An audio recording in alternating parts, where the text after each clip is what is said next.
एका 31 वर्षीय डॉक्टर मुलीवर बलात्कार करून तिची हत्या केली आहे।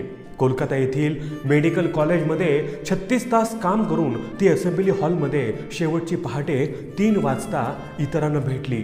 सगळं काही नॉर्मल होतं आणि सकाळी ती मेलेली अर्धवट कपड्यात तुकड्यात भेटली। ना अनोळखी ठिकाणी ना कोणत्या रस्त्यावर, हॉस्पिटल परिसरात कामावर असताना ही घटना घडली आहे। तिने शॉर्ट कपडे नव्हते घातले, मांड्या उघड्या नव्हत्या की स्लीवलेस नव्हती। तथाकथित वासना जागृत होईल असं तिचं वागणं किंवा कपडे नव्हते। आपलं काम करून थकून झोपायला निघाली होती ती डॉक्टर। आज ज्याला वंदन करतोय ते आपल्या तिरंग्यातील एक रंग, शुभ्र पांढरा ॲप्रॉन होता तिच्या अंगावर। कोणीतरी बलात्कार करून मारून टाकलं तिला। बलात्कार हा कधीच एका व्यक्तीच्या शरीरासोबत होत नसतो, तो होतो माणुसकीसोबत, त्या व्यवस्थेसोबत। MBBS आणि इतर शाखेत नवीन प्रवेश प्रक्रिया सुरू आहे। आता बापांनी काय म्हणून आपल्या मुलींना वैद्यकीय क्षेत्रात प्रवेश द्यावा? परवा जे जिथं घडलं उद्या आपल्या मुलीसोबत का घडणार नाही? आहे का सुरक्षा?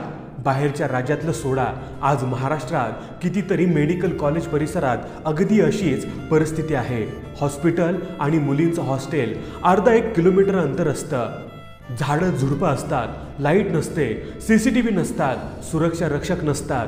2 वर्षापूर्वी यवतमाळमध्ये असंच एका डॉक्टरला मारलं होतं। GR म्हणजे ज्युनियर रेसिडेंट। निवासी डॉक्टरांचं आयुष्य कधी एखाद्यानं जवळून बघावं? तुम्ही म्हणाल हमाली केलेली परवडली। 10 दिवस आंघोळ नसते, मानसिक ताण वेगळाच। सरकारी दवाखान्यातील मोठ्या पगारावरचे मजूर असतात हे GR, ती पण अशीच होती। अशा अवस्थेमध्ये कोणीतरी एक व्यक्ती बाहेरून येतो, बलात्कार करतो, मारून टाकतो। या प्रकरणातील सर्वात वाईट भाग म्हणजे हॉस्पिटल प्रशासनाने सांगितलं की तिने आत्महत्या केली।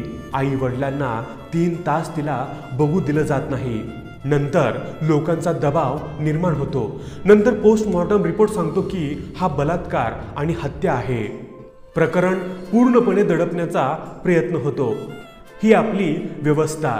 खरं तर ज्या पद्धतीने घटना घडल्या ते पाहता ते कोणा एका व्यक्तीचं काम वाटत नाही। तिचा गळा दाबलेला आहे, पाय तोडले आहेत, बलात्कार केला आहे। 150 mg सिमेन स्वॅब मिळाला आहे, जो एका व्यक्तीचा असू शकत नाही। तिच्या डोक्याला मार आहे, डोळ्यातून आणि नाकातून रक्त आलं होतं, हाडं तुटली आहेत। तिनं आवाज करू नये म्हणून तोंड भिंतीवर किंवा जमिनीवर दाबलं गेलेलं आहे। गोष्ट दिसतेय तेवढी सोपी नाही। एका माणसाचं हे काम नाही, एकापेक्षा अधिक लोकांनी केलेला हा भयंकर गुन्हा आहे। पहाटे 3 पर्यंत तिनं दवाखान्यात काम केलं आणि मेली। बस एवढीच तिची कहाणी।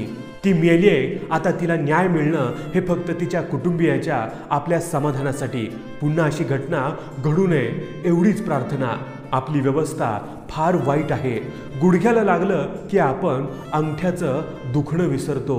उद्या नवीन काहीतरी टास्क येईल आणि आपण त्या डॉक्टरला विसरून जाऊ, जोपर्यंत पुढील बलात्कार होत नाही तोपर्यंत।